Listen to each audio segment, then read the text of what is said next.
Alright. Okay. Yeah. Cool. Hey, what's going on, everybody?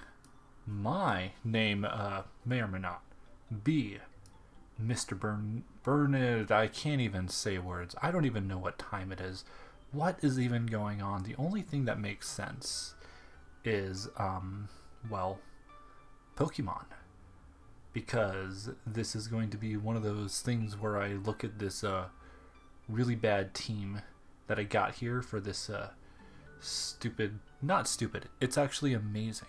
I don't know why I said stupid, probably because I am. This amazing league that we're in called like the Perfect Battle Armageddon thing, PBA.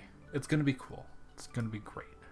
Because everyone in there is cool and great, including me. I'm not going to sell myself short on this one, but I am going to talk about this team, so it's kind of weird and bad, like so many things are.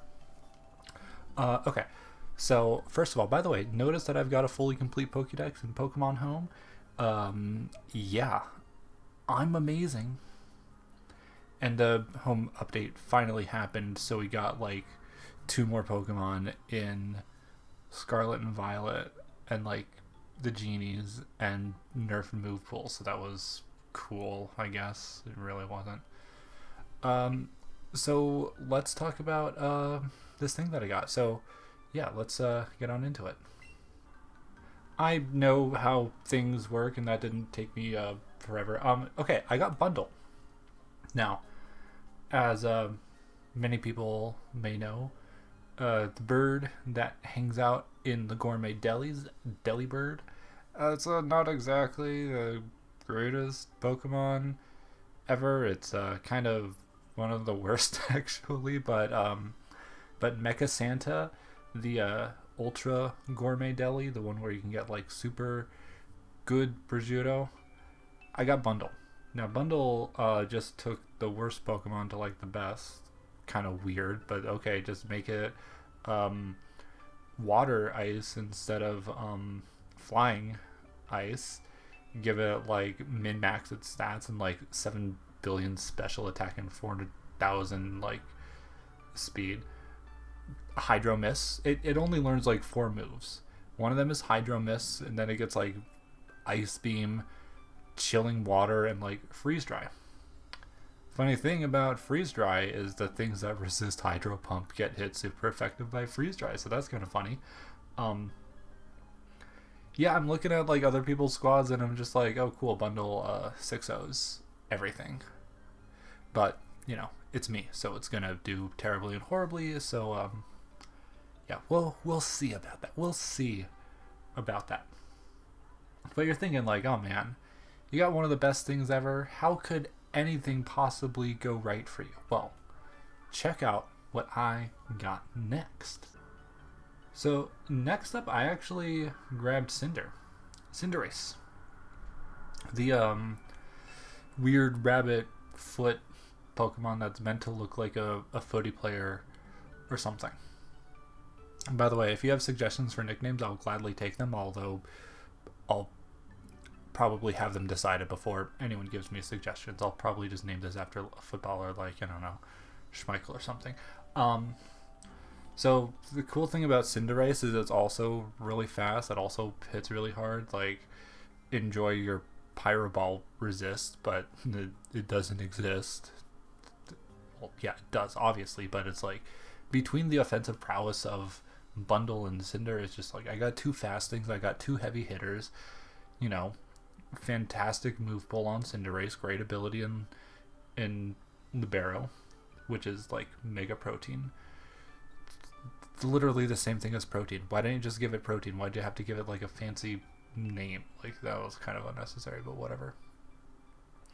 So yeah, I'm gonna have fun with this one. Haven't used it that much in the recent gens because I barely play at all, but you know, it is what it is. So this is gonna be fun to use. This thing's only 4-7. Why did I think? Does that even include the ears? Wow, Cinderace. I thought like you were way taller than that, but I guess not. Huh. Okay. The more you learn. Okay, so let's see. What do we got? What do we got? Alright, so anyone who lived in the year like 1999 to 2003 and you turn into an emo lord, like Gengar was your favorite Pokemon in the whole world because it's edgy, it's dark, it's scary, it's mysterious. Um, Luckily, I didn't go through that phase, but I still think it's a pretty cool Pokemon only because it's, ghost poison type. Fantastic. Like, just. It's just continuously been good the entire time that competitive Pokemon has existed. It's like, Fat Spoopy Ghost that hits everything with, Shadow Ball and Gunk. Not Gunk Shot, that's a physical move. I know how things work, but. Full disclaimer on this one though, I didn't originally pick this one up. It it had the whole what do you call it, grace period.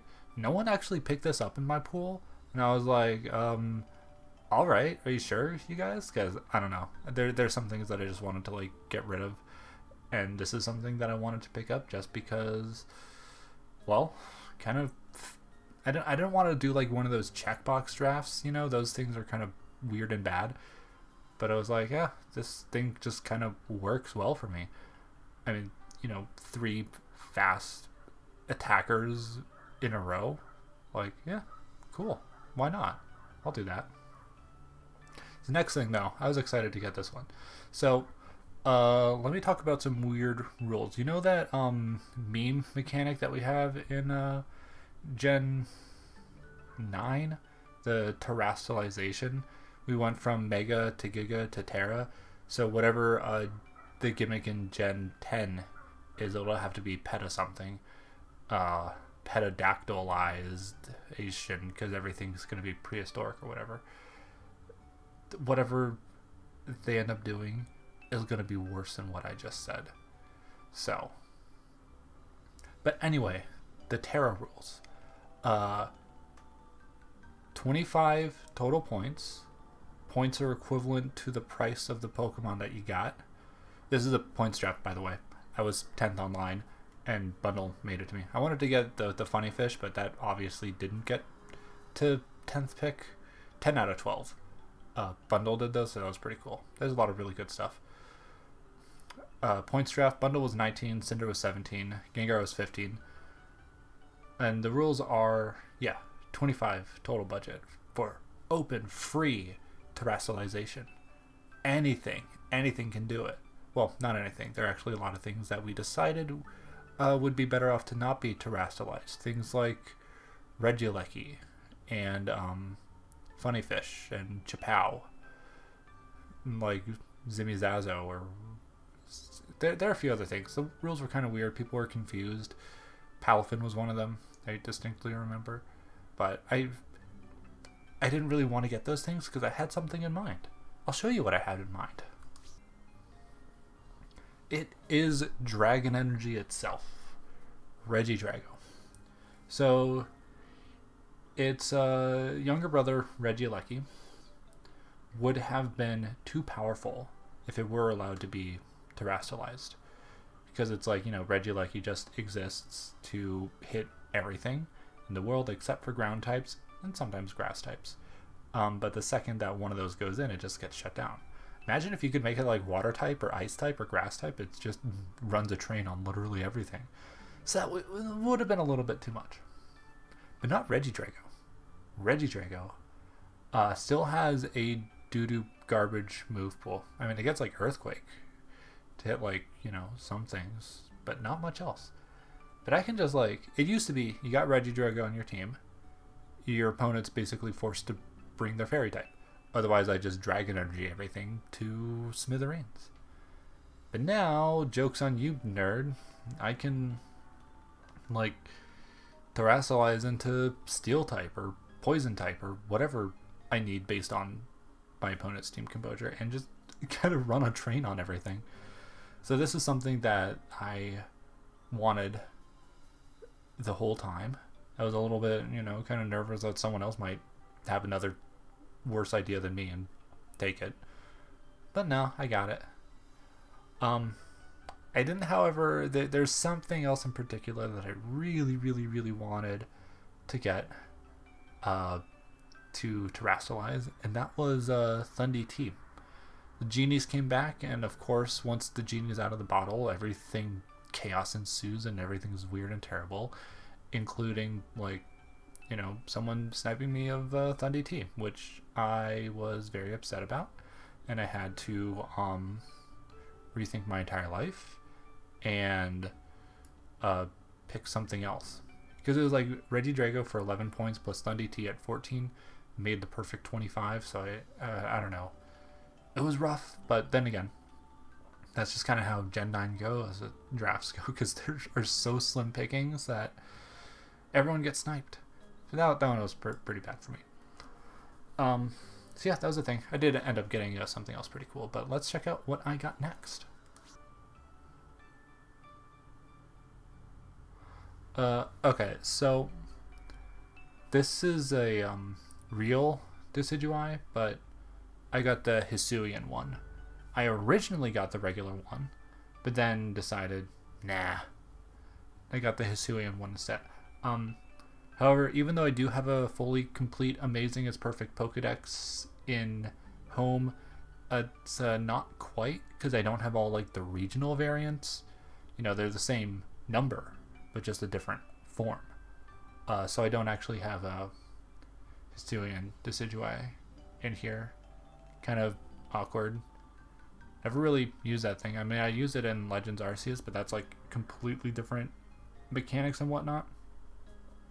So this is like, I have no idea what it does, how it works. It just looked cool, honestly.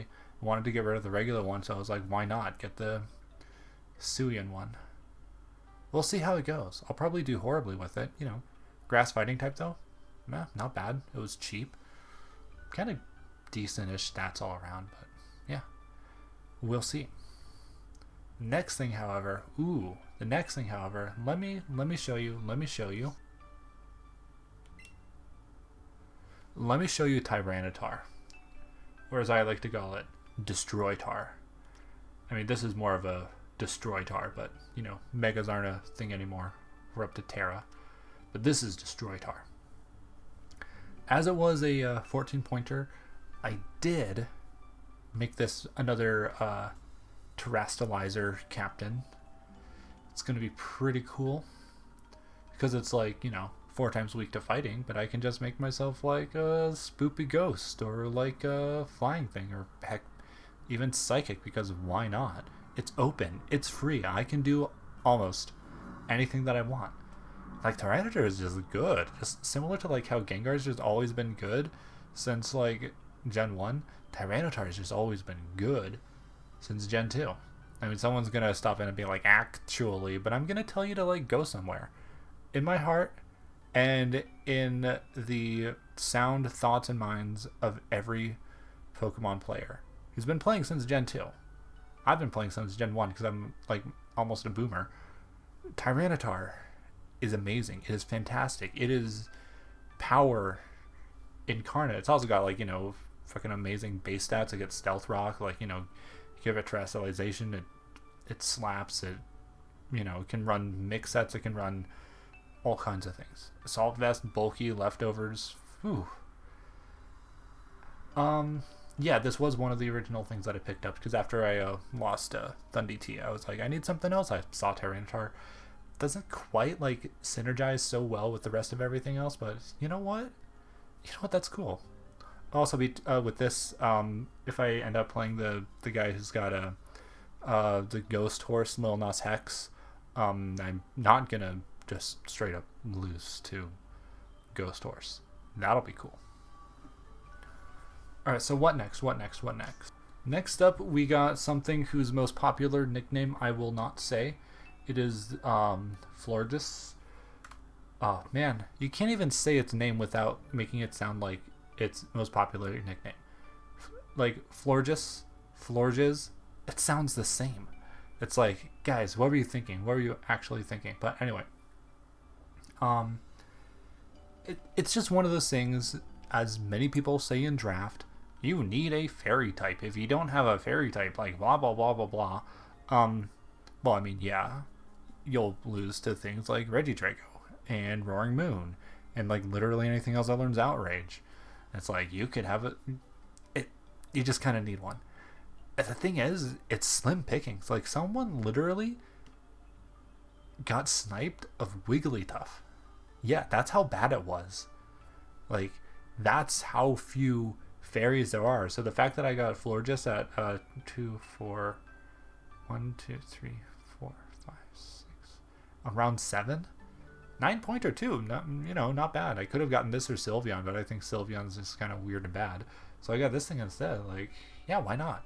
It's basically my Dragon Insurance. It's my spoopy dark type, spamming things insurance. It's, got decent special attack, good bulk. Like, I don't even need to invest in Spadef, and it's already got all of it in the world. And if I wanted to be like an absolute scumbag, I could run like, Assault Vest and, click Moonblast a bunch, and it just wouldn't die. Could do a lot of things with this, actually, now that I think about it. It's always so annoying to face. So, yeah, I don't have to prep against Florges. You do, nerd.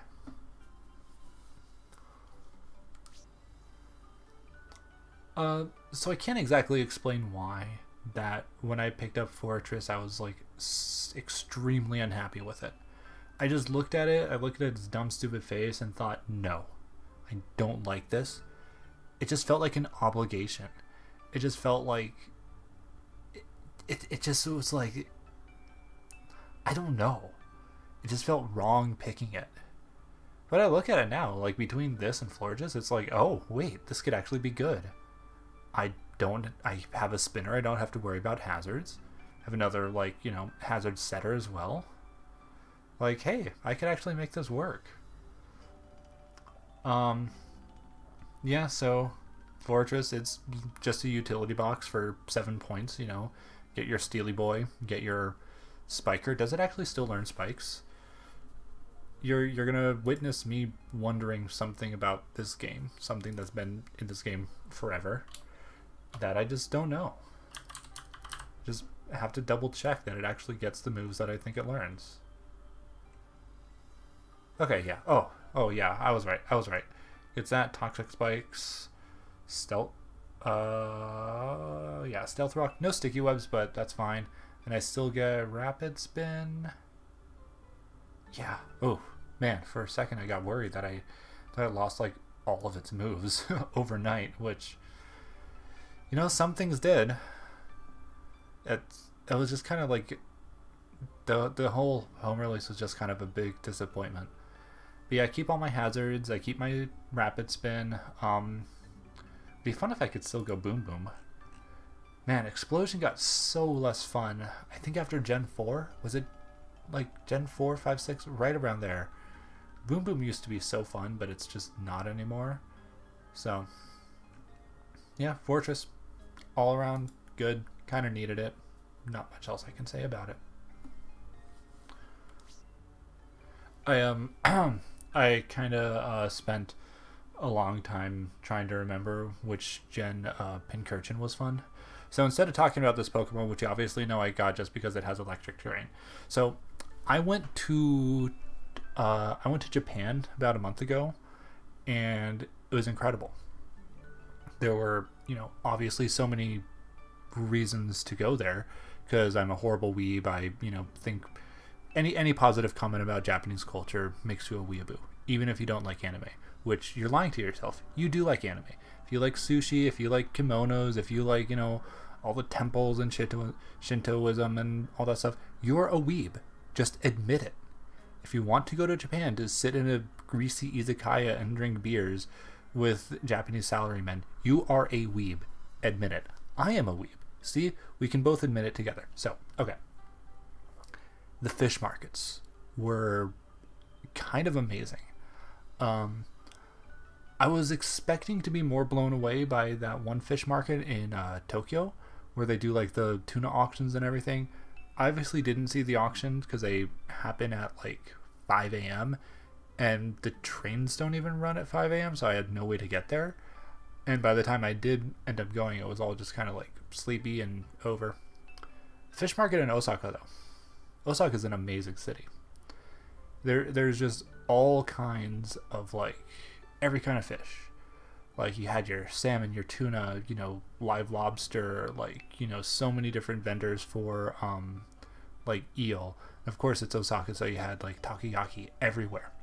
The one thing that wifey wanted to get was uni, sea urchin, which we've had before, omakase places in New York. But man, good fresh uni is so hard to get right because if it's not fresh, it's just no good. And it's got to like go in the boat, go in the truck, get out of the ocean, get on the plate, blah blah blah. So much goes into it. So it's like obviously I've had good uni before, but man, the stuff in Osaka was just so incredibly fresh. It's like they just grabbed the urchins out from the sea and just kind of like shucked it open and just put it on the plate right there. A similar thing to I forget if it was in the Tokyo or no, there are a couple sushi places. It was the one in the fish market and then the one that was just like in an office building that was like a standing sushi place. I think I had the uni in the fish market as well. That was incredible too. So yeah, uni, one of the best tasting things ever. If you don't like seafood, you're lying to yourself. If you want to go to Japan but you don't like anime, you're lying to yourself. Just go, get some uni, thank me later. And lastly, this was another not an original pick, but kind of just wanted to pick it up at the end. Gastrodon. Did anyone else think that Gastrodon was a Gen 3 Pokemon? Because I could have sworn. I was looking through like all the Gen 3 stuff through the Paldea Pokedex, and I couldn't find Gastrodon. And I was like, did it just like go to another gen? Did I get memory hold? Was it like this? Was it that? Yeah, it's been Gen 4 this whole time.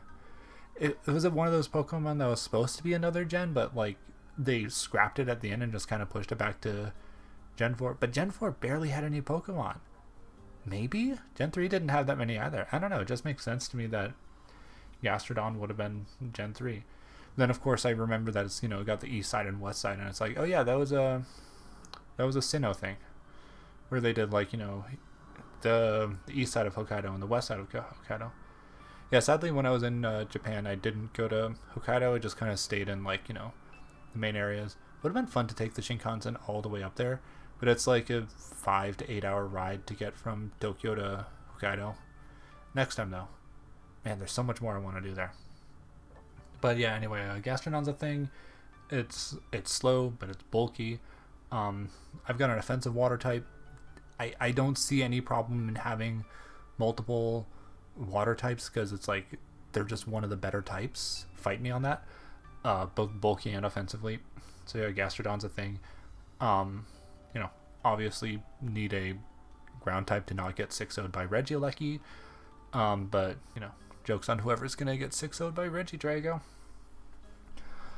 So overall with this thing, there aren't too many, like, glaring obvious weaknesses. Like, I'm a little bit weak to ground type because Gengar doesn't have Levitate anymore. My main resist is in the form of Decidueye, and I don't actually have any flying types. That might be a problem. Man, wish I had Thundurus. But not Gengar. Tyranitar can terrestrialize to be flying type if I need that to be my main ground check. But I've got fast things. I've got it. That might bite me in the ass. Similar with I've got okay checks to other big offensive types, but yeah, if I've got someone's got like, what is it, ground and some other kind of coverage, I might be I should be aware of that. Similar with Ghost, I don't have an actual normal type either for resist on that, but I've got Tyranitar to kind of deal with that. My other Terrastalizer can also help. So while some type charts do look weird and bad, just remember it's like you can slap on a Terrestrialization and just kind of wave that goodbye. I do like my speed tiers. My slowest thing is really slow in Pincurchin, but that's not a real Pokemon, so next it's like my bulky things like Foray and Gastrodon. But then I've got a, pretty healthy spread from like 60 all the way up to 136. So, yeah. Overall, not happy with it, but that's Gen 9 for you. Pokemon Gen 9, where the dex is cut and the drafts don't matter, or something like that. Yeah, I might do battle videos, might not. Depends on how busy I am, which is extremely, because you work full time. You commute for like 2.5 hours a day. You still have to make food and do things and keep up with the world and sometimes get 5 hours of sleep. But you know what? It's going to be fun. I'm going to see the other guys having fun with it, so I'll think to myself, like, yeah, why not? Why not? It'll be fun. It'll be fun. We'll leave it at that. It'll be fun. Talk to you later, guys.